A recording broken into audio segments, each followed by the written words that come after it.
Hello and welcome to the Speed Feed. I'm your host LeafX, and this is your weekly Star Citizen news recap. I was at a Linkin Park concert last night, so forgive my lack of voice. And also a reminder, next week I'm going to be out of country, so if I do the Speed Feed, it might be from a hotel room or just audio only. But I'm going to try to get it to you anyways. This week though, we've got the monthly report recap, but first I want to start off with reminding you that 4.3 is in PTU. You can go and check out the Onyx facilities, so long as you don't get 4,000 server errors. It's a bit rough right now, which seems to be the overall vibe with the game at the moment, with Resource Drive, the 4.2.1 event, having a ton of issues with freight elevators. As a result, CIG is extending the event to potentially go all the way through the 4.3 patch as well. So if you weren't able to complete it, like me, you'll have more time now. Ooh, concert voice kind of sexy though. We need to go podcast style. But real talk, let's get into the monthly report. There's actually a lot of interesting things here. The first main thing is the title of the video.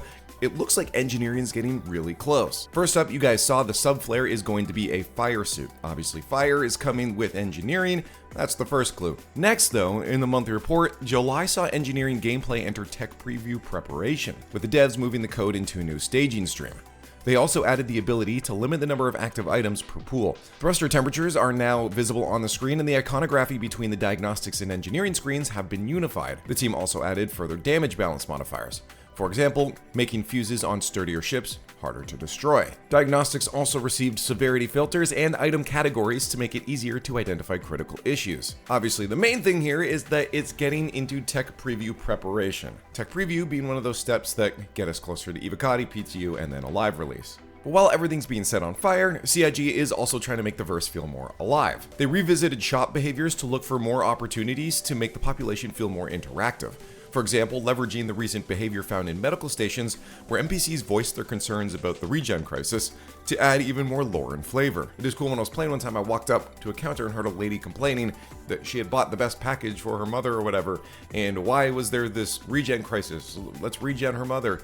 So that is cool. It fits into the lore and makes that space around you feel alive as you walk around. The facial animation team processed content from June's performance capture shoot, including several new mission givers and a mini-boss. They worked alongside narrative to create and finalize animations for various TV broadcast characters that will populate the verse, including James Harriman. Having screens showing bespoke and new content all the time around the verse, like in space stations, is definitely going to make it feel alive and progressive, as if the world is moving forward and there are live stories being told. Now, this might be a very niche group of Star Citizen players, but any other Reliant flyers and cameramen like myself out there very excited for the ability to stream your view to screens in the verse? No? Just me? Okay. Not only are NPCs gonna get a little more talkative, they're also gonna have the ability to tell you to move, bitch, get out the way, as NPCs are gonna be able to shove you if you get up in their grill. For human combat, the team fixed numerous smaller bugs and issues. They also added various polish features, including a close-range shove attack that allows the AI to respond rapidly to the player or other NPCs getting too close. I'm not gonna lie, at first I read this as Polish features, and I was wondering why they think the Polish like to shove people around so much. If you've been playing the PTU, you've noticed that you're spawning back into your hangar instead of your habs. Well, that's a good sign, because core gameplay has also improved the spawning flow to allow for another attempt of players spawning directly into their personal hangars instead of their home location hab. This work also paves the way for allowing players to spawn where they were within reason. Sounds like we might be on our way to that actual persistence we were hoping for, that if you log off in the middle of a mountain, that's where you come back. Or again, God forbid, we have bed logging that actually works. Now, I'm hopeful for engineering being close, but crafting and base building feels like it's still quite a ways away. They reevaluated the scope for the first public release of crafting, and tasks for the blueprint library also began, with API development planned for August. All of those notes say we're going to start development, or we're talking about this thing, and that indicates that we're not going to see crafting, and by proxy base building, for probably another 8 months at least. I suppose it all depends just on how many devs they're going to get back from Squadron 42 in the next little while. Contrary to that though, the inventory UI that we recently saw on Star Citizen Live entered development, with the team doing preparation work and setting up the new canvas. This is much sooner than I had expected, as Jared made it sound like it could be next year before it even begins. But as per the UI team, it will still be some time before we see it. It's a complex UI that covers several things for future gameplay, so we'll be working on it for a while. But at least it's begun. Again, much sooner than I thought it would be. Hacking is progressing as well, with more options being added to help teach players how to use the feature alongside bug fixing. Honestly, side note, this is actually one of the more exciting things for me, because it shows that they're thinking about tutorials and trying to introduce players into complex mechanics from the beginning. when they're designing these new gameplay loops, so that's a good sign. And item expiries are coming. Items that are meant to be used quickly will have timers on them. While I presume this is going to be used for things like food, the example they gave was for key cards. I can see the logic behind this because it's going to prevent people from hoarding the cards and only grabbing them when they'll need to be used, or create an economy around selling them to other players when we can trade for those players that don't want to go in and do those PvPvE experiences. Having an expiry date on it does kind of force these people to offload them instead of just hoarding them at all times. FPS radar and scanning saw additional progress through July, with further improvements allowing the designers to define custom scan data. AI can now react to being scanned and respond accordingly. Players will also be able to identify if enemy NPCs have radar equipped and could perceive that player scanning them. So just tapping your scan button is going to get a little more risky, which is good because I feel like it adds depth to that stealth gameplay. And as an ongoing effort to make the game more accessible, we're still a ways off from that. The team are adding the ammunition used by most FPS weapons to a significant number of shops. Now players should be able to find the ammo for their favorite weapons more easily. However, ammo for the more special weapons will remain exclusive. I'm gonna get to ships in a second, but one of the biggest notes in this monthly report for me came under the R&D section. In July, the R&D team's focus shifted exclusively to analyzing performance and optimizing engine and game code.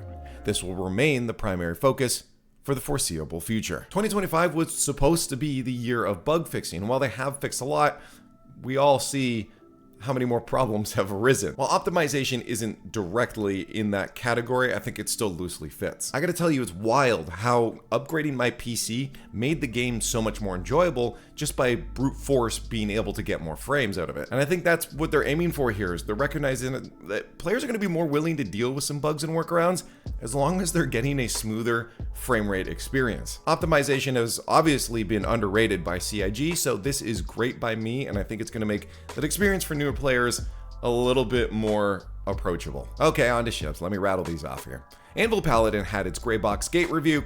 Navigation flow updates were made to the Drake Ironclad, including new elevators and revised staircase locations to improve traversal times around the ship. The Ironclad Assault also progressed through White Box, with the team implementing the key differences between it and the base. 4 unannounced vehicles progressed down the pipeline too. The first was kicked off and is approaching the end of the White Box phase, while the second passed its White Box review and progressed into Gray Box. The RSI Apollo Medevac and Triage passed their LOD 0 reviews and are now in the final stages, with damage setup, paints, and LOD levels being created. RSI Perseus progressed into the LOD 0 phase. The exterior is now receiving the fine detail work to visually bring it in line with other RSI ships. And finally, the Drake Kraken had further pre-production work done. This identified more areas where kits from the Ironclad will help speed up production, such as Engineerign and the recently added small medical facility. And one final bit of news to take on to the end here. With CitizenCon not going to be a live event, there are some official watch parties happening. I'm going to list off the cities here in case one's near you. You can go check the link in the description to actually find details on it if you see one near you. Oh, by the way, subscribe because I'm also going to be doing a live watch party, so if you want to hang out with us while we watch CitizenCon,